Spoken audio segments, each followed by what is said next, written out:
এই চকুৰ পানী ব্ৰহ্মপুত্ৰৰ ঢৌতকৈ আৰু ভয়ংকৰ হ'ব। এই আই মাতৃসকলৰ চকুৰ পানী লুইতৰ ঢৌতকৈ ভয়ংকৰ হ'ব।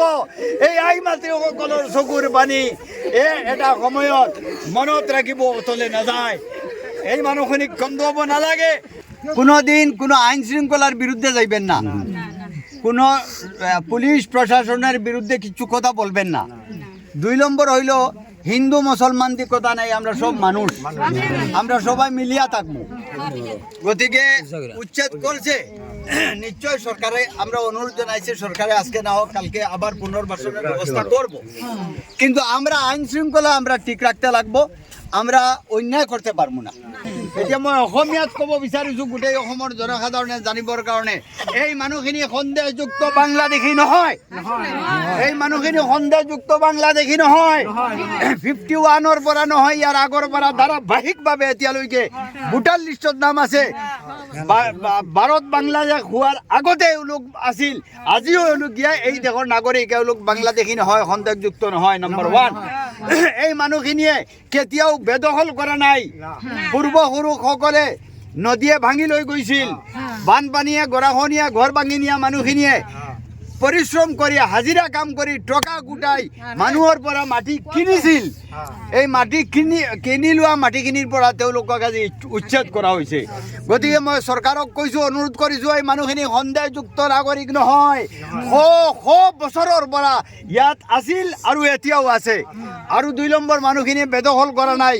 এওঁলোকৰ জ্যেষ্ঠসকলে বানপানীয়ে গৰাখহনীয়া ঘৰ দুৱাৰ বিভিন্ন ঠাইৰ পৰা লৈ যোৱাৰ পিছত হাছিলা বিলত আহি তেওঁলোকে মানুহে মাটি কিনিছিল, মাটি তেওঁলোকৰ ওচৰত বিক্ৰী কৰা হৈছিল। আজি এই চৰকাৰখনে তেওঁলোকক উচ্ছেদ কৰি এই শিশুসকলৰ শিক্ষাৰ অধিকাৰৰ পৰা বঞ্চিত কৰিছে। আমাৰ আবাল বৃদ্ধ আই মাতৃসকলক এই প্ৰখৰ ৰ'দৰ মাজত জীৱ জন্তুৰ দলে এৰি দিয়া হৈছে। মই কাতৰ অনুৰোধ জনাইছোঁ মাননীয় মুখ্যমন্ত্ৰী মহোদয়, হাত জোৰ কৰি এই ৰ'দত থিয় হৈ আপোনাক অনুৰোধ কৰিছোঁ, এই বৃদ্ধ মা ভনীসকলক আপুনি কষ্ট নিদিব, তেওঁলোকক আশ্ৰয় দিয়ক। দুৰ্ভাগ্যজনকভাৱে এই শিবিৰত উচ্ছেদ হোৱাৰ পিছত এজন হ'ল আব্দুল সালাম, 74 ইয়াৰ্ছ তেওঁৰ বয়স অনুমান, NRCত নাম আছে। সেই ব্যক্তিজনৰ উচ্ছেদৰ ফলত মৃত্যু হৈছে। জয়তুন বেৱা 65 ইয়াৰ্ছ, তেওঁৰ এই উচ্ছেদৰ কাৰণে তেওঁৰ মৃত্যু হৈছে। গতিকে এই মানুহখিনিক আমি আৰু মৰিবলৈ দিব নোৱাৰোঁ। আমাৰ এই বৃদ্ধ আই মাতৃসকল যদি ইয়াত মৰে, মনত ৰাখিব মাননীয় মুখ্যমন্ত্ৰী মহোদয়, আজি আপুনি চৰকাৰ আছে, ক্ষমতা আছে, এই দুৰ্ভগীয়া দুখীয়া মানুহখিনিক যি ইচ্ছা কৰি আছে কৰি থাকক, কিন্তু সৃষ্টিকৰ্তা চব দেখি আছে, আল্লাহ তাআলা দেখি আছে। আপুনি দেখক আজি এই ৰ'দত মানুহ চাত টিকিব নোৱাৰে। আমি জমিয়তৰ টীম এই প্ৰখৰ ৰ'দত আই মাতৃসকলৰ সন্মুখত থিয় হৈছোঁ। গতিকে আপোনাৰ ওচৰত হাত জোৰ কৰি অনুৰোধ কৰিছোঁ মাননীয় মুখ্যমন্ত্ৰী মহোদয়, জমিয়তৰ মঞ্চৰ পৰা এই মানুহখিনিক আৰু কষ্ট নিদিব।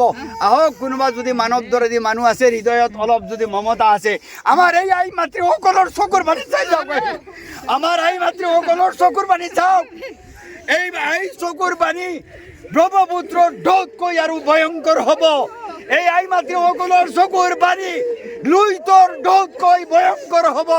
এই আই মাতৃসকলৰ চকুৰ পানী এটা সময়ত মনত ৰাখিব, অতলে নাযায়। এই মানুহখিনিক কন্দুৱাব নালাগে, আশ্ৰয় দিয়ক। মাননীয় মুখ্যমন্ত্ৰী মহোদয়, আপোনাক বিনম্ৰভাৱে অনুৰোধ কৰিছোঁ, মানুহবিলাক বাংলাদেশী নহয়, সন্দেহযুক্ত নাগৰিক নহয়, এওঁলোক দখলদাৰী মানুহ নহয়। জমিয়ত উলামা আপোনালোকৰ লগত আছে, জমিয়ত উলামা আপোনালোকৰ লগত আছে, আৰু জমিয়ত উলামাৰ মঞ্চৰ পৰা আমি সকলোকে শান্তি শৃংখলা বৰ্তাই ৰাখিবলৈ অনুৰোধ জনাইছোঁ। আপোনালোকে জাতি ধৰ্ম বৰ্ণ নিৰ্বিশেষে সকলোৱে শান্তি শৃংখলা